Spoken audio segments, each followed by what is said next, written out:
सभी साथियों को, बहनों और भाइयों को एक जोरदार जिंदाबाद। जिंदाबाद। हिंदू मुस्लिम सिख ईसाई आपस में है बहन भाई। हिंदू मुस्लिम सिख ईसाई आपस में है बहन भाई। हम बहुत खुश भी है और बहुत दुखी भी है।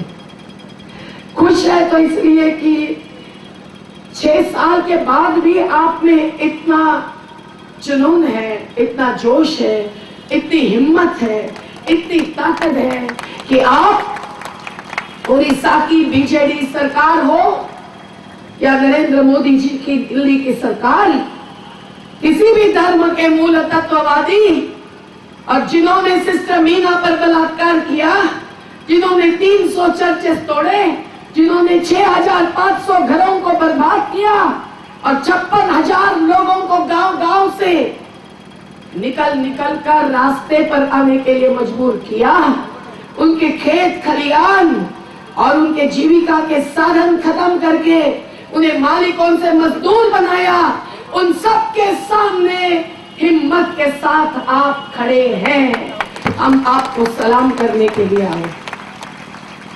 मैं तो पहले यहां नहीं आ पाई, जगह जगह से कंधमाल के बारे में बोलते गए। थॉमस कोचेरी के साथ मुझे एक बार आना था, समय चुक गया, नंदीग्राम टू नर्मदा यात्रा में जाना पड़ा। दूसरी बार सिस्टर स्किलिया के साथ आना था कर्नाटक की, मैं नहीं आ पाई। लेकिन कंधमाल उन तमाम जगहों के नामों में से एक है जिनका उल्लेख चारुल औरवे ने किया। चाहे वो मेरठ हो, चाहे मुंबई, चाहे वो सूरत हो, चाहे गांधीनगर अहमदाबाद, चाहे वो जयपुर हो, कंधमाल, चाहे मुजफ्फरनगर हो, चाहे मध्य प्रदेश का खंडवा, जहां जहां धर्म के नाम पर दंगे होते हैं वहां इंसानियत पर हमला होता है, इंसानियत गाड़ी जाती है और इंसान एक बर्बर पशु के रूप में अपना चित्र और चेहरा प्रकट करता है। साथियों, इसका धिक्कार जितना करे उतना कम है। चाहे वो किसी भी धर्म के लोग हो, वो अगर मजहब के नाम पर हिंसा का ऐलान करते हैं, उकसाते हैं लोगों को, चाहे वो प्रवीण तोगड़िया जी हो, चाहे आंध्र प्रदेश की कोई हो, लेकिन उन सब का हम धिक्कार करते हैं। उनके डेरे पर भी मैं अभी जाती आई।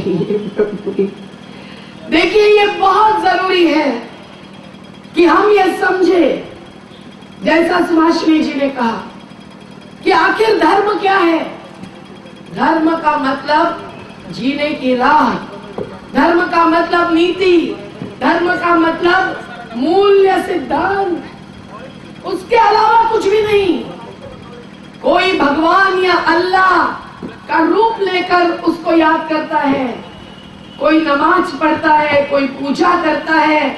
हमारे आदिवासी भाई वृक्षों में और नदियों में और पहाड़ में अपना धर्म देखते हैं। दलित समाज के लोग डॉक्टर अंबेडकर को ही भगवान मानते। बुद्ध, कबीर, पैगंबर, यीशु ख्रिस्त, पेरियार, विवेकानंद, किसी ने भी ये नहीं कहा, महावीर भगवान, किसी ने भी ये नहीं कहा कि हमारे उनके नाम पर या उन्होंने जिस भी धर्म को आगे बढ़ाया उसके नाम पर हिंसा हो, कत्ले आम हो, बलात्कार हो, बर्बादी और विनाश हो।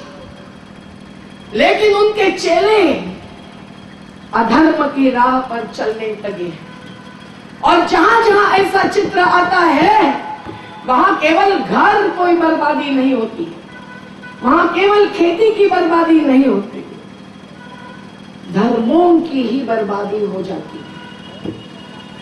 साथियों, अगर साधु संतों ने भी आसाराम बापू जैसे काम शुरू किए, अगर किसी धर्म की संस्था के अंदर भी अत्याचार, शोषण या बलात्कार हुआ तो हम सब लोग उनको भी माफ नहीं करते। और इसीलिए ये जरूरी है समझना कि कंधमाल में जो हुआ और उससे जो भुगते हुए लोग, हमारी महिलाएं खास करके, जिनकी आवाज सौम्या जी बाद में सुनाने वाली है, आप सबको रुकना है। भाइयों को भी, महिलाओं की अंदर की आवाज जो आपके सामने भी नहीं बोलेगी वो, क्योंकि पुरुष प्रधान व्यवस्था है, वो भी हिंसक है। लेकिन वो महिलाओं की दबी घुसमट से भरी दर्दनाक आवाज वो क्या कहती है? तो यही कहती है कि हमारा तो केवल उपयोग किया जाता है, एक वस्तु के रूप में उपयोग किया जाता है। कभी धर्म महिला को वस्तु मानता है, कभी बाजार महिला को वस्तु मानता है। मैं हरदम याद करती हूँ कि महाराष्ट्र में, नासिक में, मालेगांव में जब दंगे हुए और दूसरे दिन हम लोग पहुंचे, तो दोनों धर्मवादियों ने, मुस्लिम और हिंदू, ये कहा कि हमारे महिलाओं पर अत्याचार हुआ इसलिए हमको दंगे में हिस्सा लेना पड़ा। दोनों झूठ निकला। हम दोनों की बस्तियों में गए, जो दोनों के लोग हमारे साथी हैं, मालेगांव के निहाल अहमद भी और मालेगांव के भावसार कॉलोनी के नेता भी।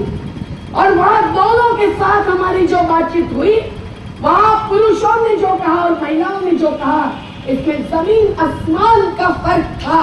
मुझे आज भी मेरे शरीर पर रोंगटे खड़े होते हैं। महिलाओं ने कहा कि नहीं, भावसार कॉलोनी के महिलाओं पर हमला नहीं हुआ, वो आए थे हथियार लेकर, लेकिन हमें हमारे नजदीक रहने वाले पड़ोस के मुस्लिम भगिनियों ने बचाया। और निहाल नगर में मुस्लिम महिलाओं ने ये कहा कि हमें भावसार कॉलोनी की महिलाओं ने बचाया।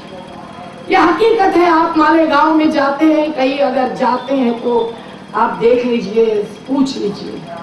तो साथियों, यही होता है हर बार। कमजोर को पकड़ा जाता है धर्म मूल तत्ववादियों से, और उसका उपयोग करते हुए हिंसा आगे बढ़ाई जाती है। हम क्या षंड हैं? हम क्या चुप बैठेंगे? हमारी महिलाओं पर अत्याचार हो रहा है, हमारे धर्म पर ये हो रहा है, ये सब कहा जाता है, लेकिन सच्चाई कुछ और होती है। और कंधमाल में यही हुआ है।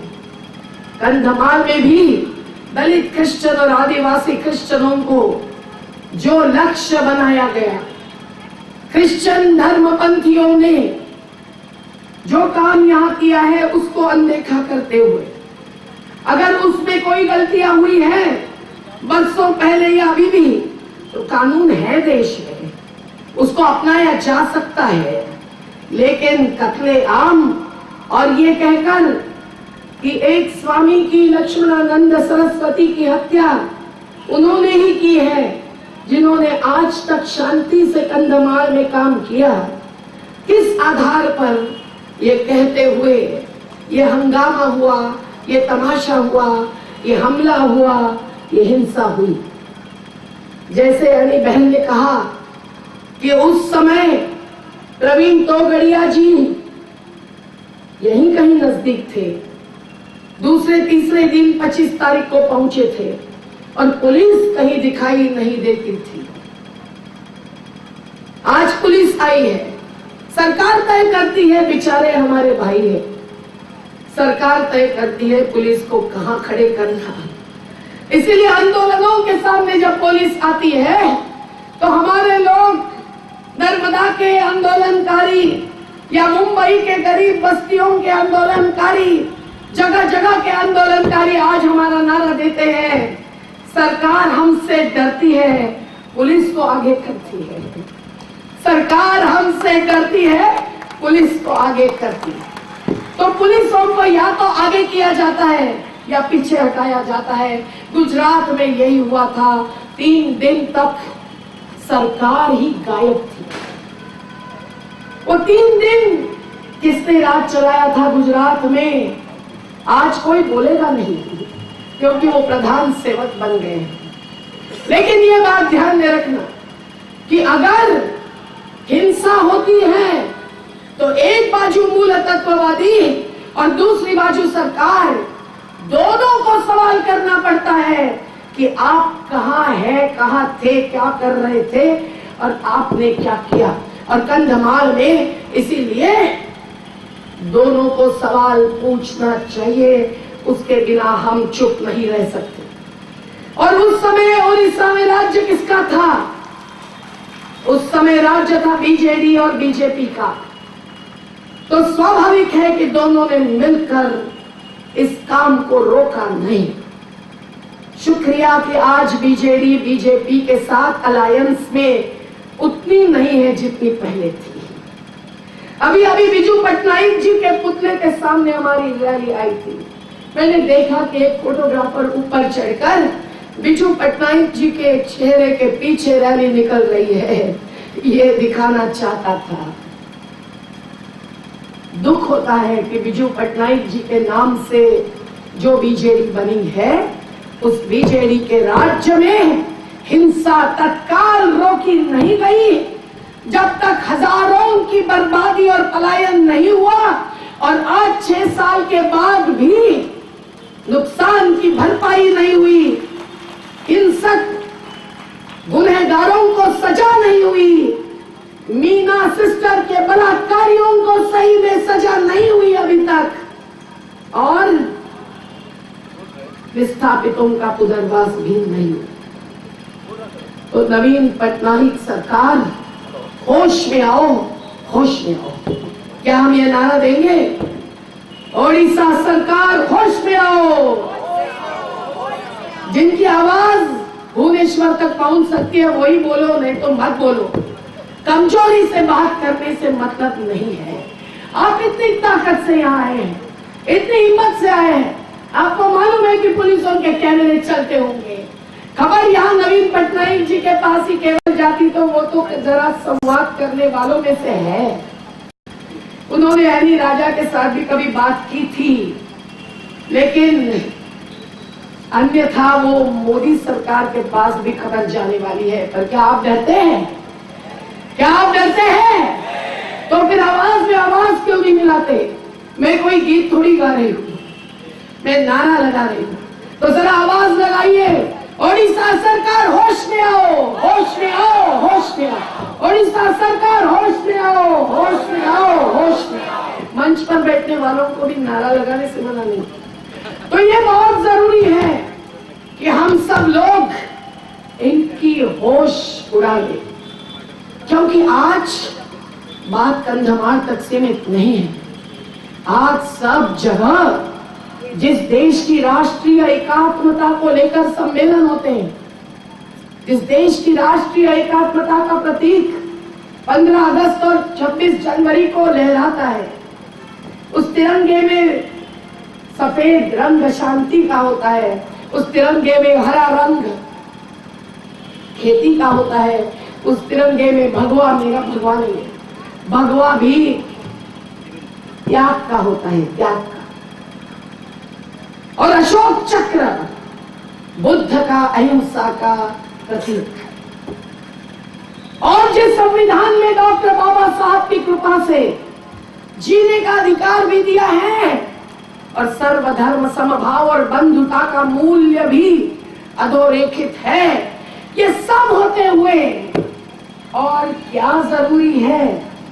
शासकों को बस इतना समझना चाहिए कि अगर समाज में सर्वधर्म समभाव तो राजनीति में धर्म निरपेक्षता, इसके सिवाय हिंदुस्तान की संप्रभुता, हिंदुस्तान की एकात्मता, हमारे राष्ट्रीय समाज की एकता, सामाजिक आर्थिक और राजनीतिक समता और हमारा सही विकास और जनतंत्र भी केवल खतरे में धकेला जाता है और कुछ नहीं।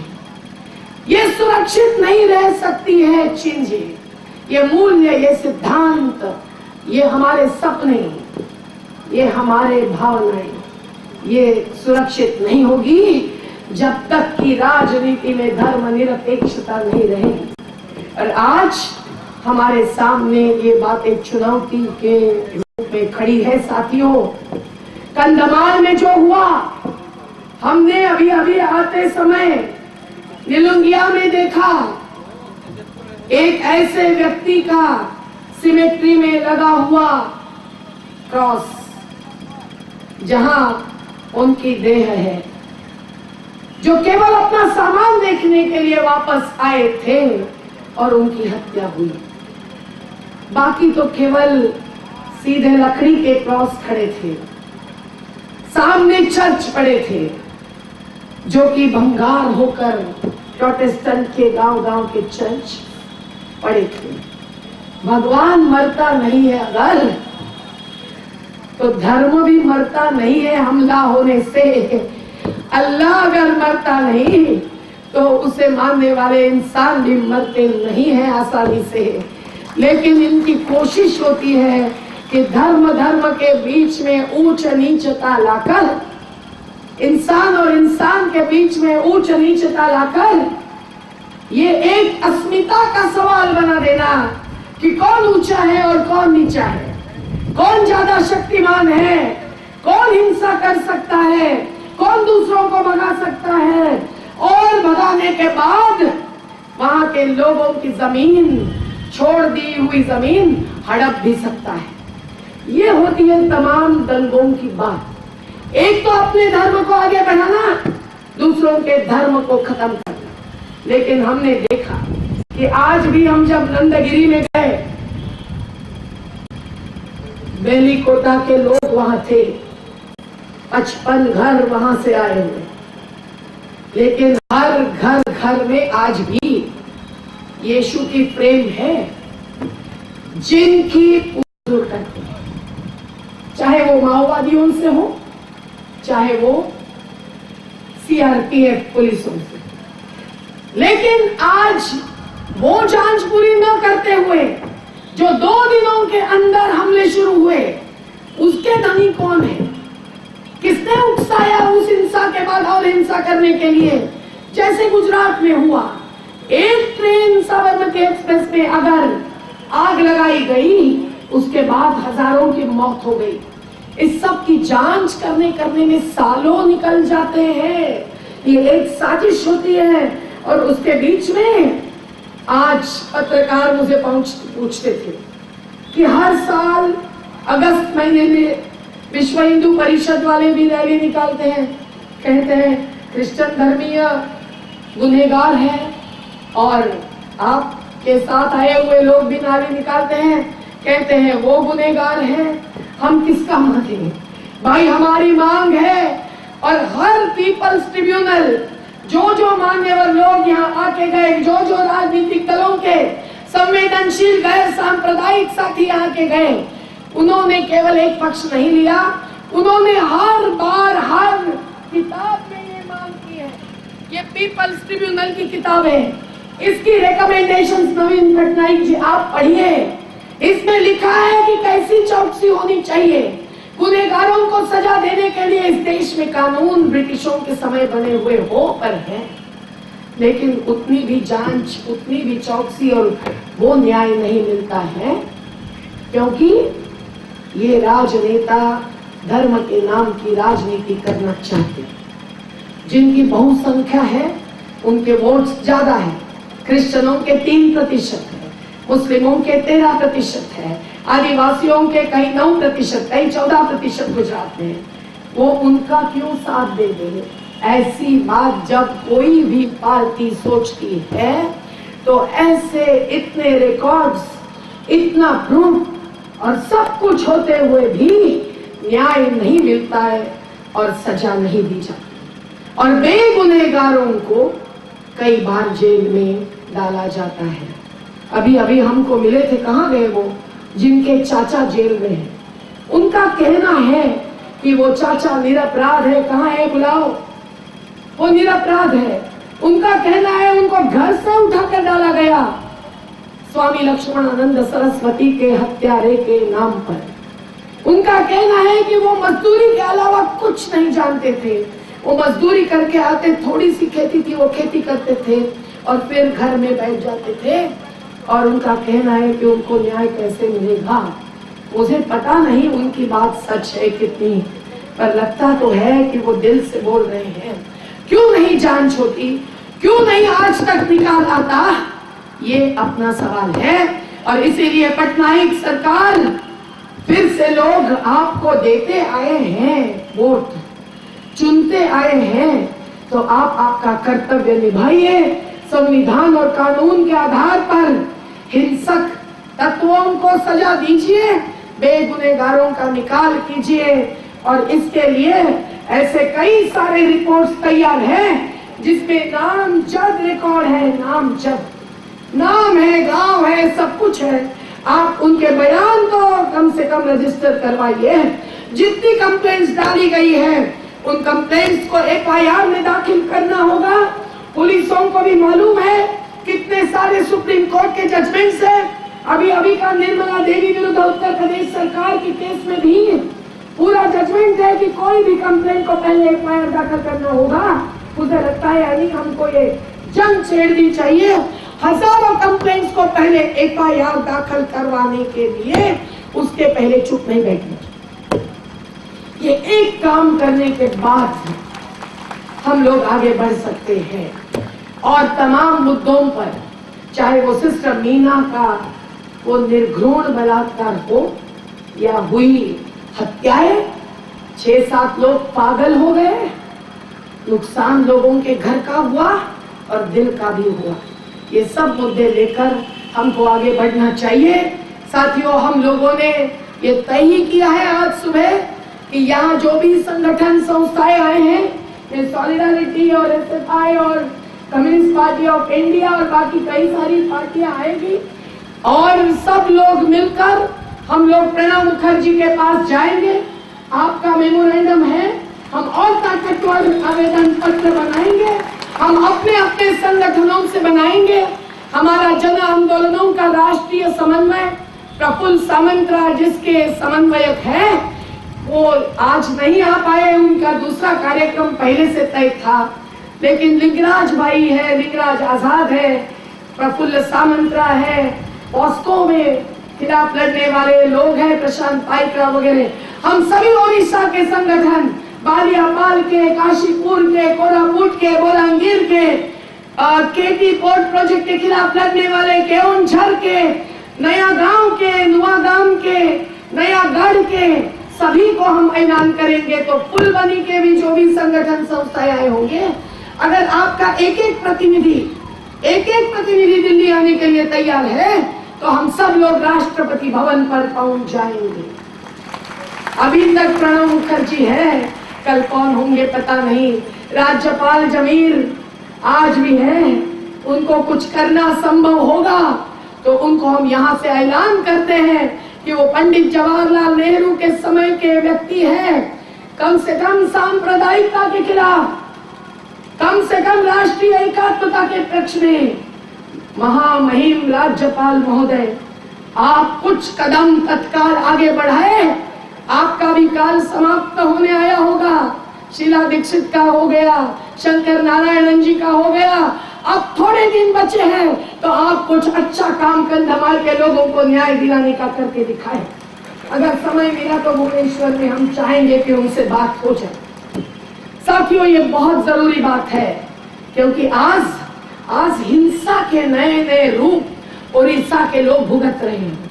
मैं जितने नाम गिने, चाहे वो विस्थापित विकास के नाम पर हुए हो, आदिवासी जिनकी जमीन, जंगल, पानी छीना जा रहा है, धरती के नीचे की इतनी अब्जावधि रुपयों की संपदा कहीं स्टील प्लांट केओंझर में लगाकर, कहीं कोल निकालकर, कहीं लोहा निकालकर साउथ कोरिया की पॉस्को कंपनी को देकर, कहीं केटी पोर्ट कंपनी को पूरा किनारा समुंदर का देकर काशीपुर में एल्यूमिनियम की कंपनियां लाई गई।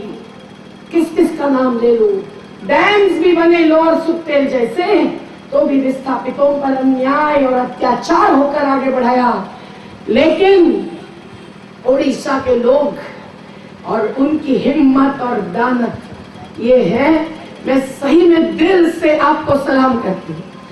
मैंने जब भी ये नारा सुना है, विकास नामे विनाश लीला चली वो नहीं, तो हमको भी एक जोश आता है, क्योंकि वो भी हिंसा है, विकास के नाम पर हिंसा।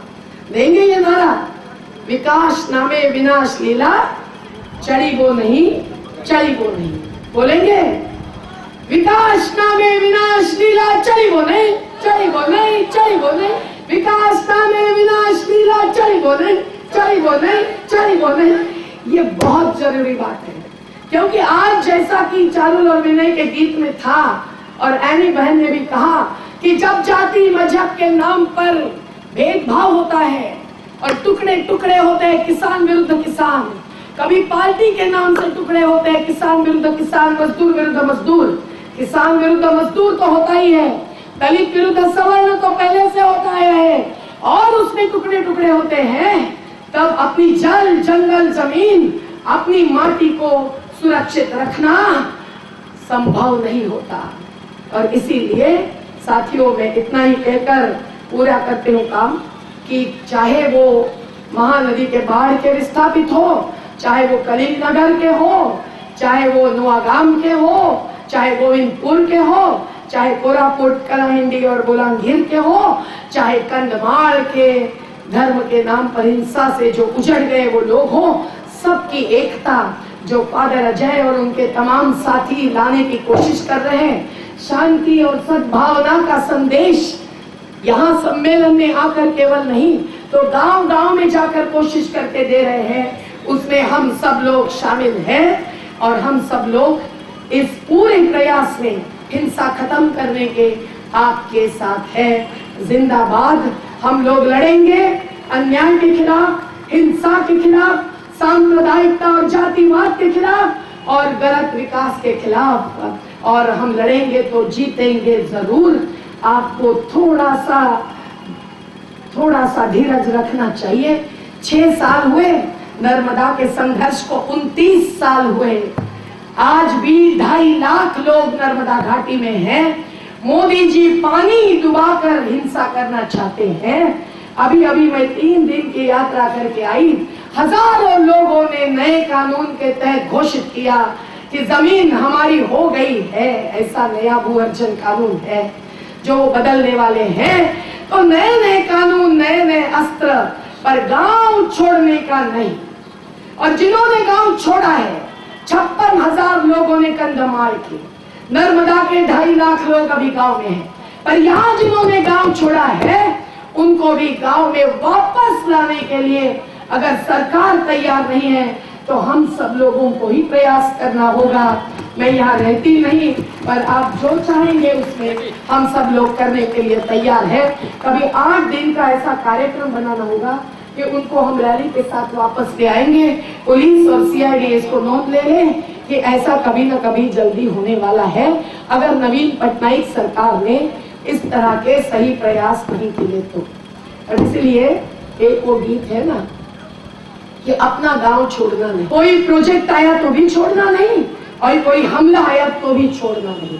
जिसको छोड़कर जो नए गांव में आए हैं, अब तो वो घर बेचना नहीं, अब उस घर के नीचे की जमीन छोड़ना नहीं, और अपना जीवन और अपना धर्म भी छोड़ना नहीं। तो क्या गाना है आपको मालूम है? मैं 4 लाइन गाकर रुक जाती हूँ। गाँव छोड़ब नहीं, गाँव छोड़ब नहीं, जंगल छोड़ब नहीं, जंगल छोड़ब नहीं, माई माटी छोड़ब नहीं, लड़ाई छोड़ब नहीं। गाँव छोड़ब नहीं, जंगल छोड़ब नहीं, माई माटी छोड़ब नहीं, लड़ाई छोड़ब नहीं, लड़ाई छोड़ब नहीं, लड़ाई छोड़ब नहीं।